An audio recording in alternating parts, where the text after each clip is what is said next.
অনেকে রাগ হচ্ছে, বলছে এখনো কেন তৃণমূলের বিরুদ্ধে বলছে।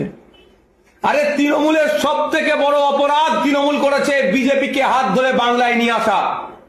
আজকে বিজেপি সরকার তৈরি হতো না, এই ফ্রন্টে নিয়েছে না লড়াই করার কথা গল্প শোনালে। তৃণমূল বিজেপিকে ফ্রন্টে নিয়ে এসছে, আজ সব থেকে বড় অপরাধ। ৮০টার কিচ্ছু দাম নেই, ৮০ আর ০ সমান, কারণ দুর্নীতি করে দলটা এই পর্যন্ত পৌঁছে গিয়েছে, ভয়ে মুখ খুলতে পারছে না।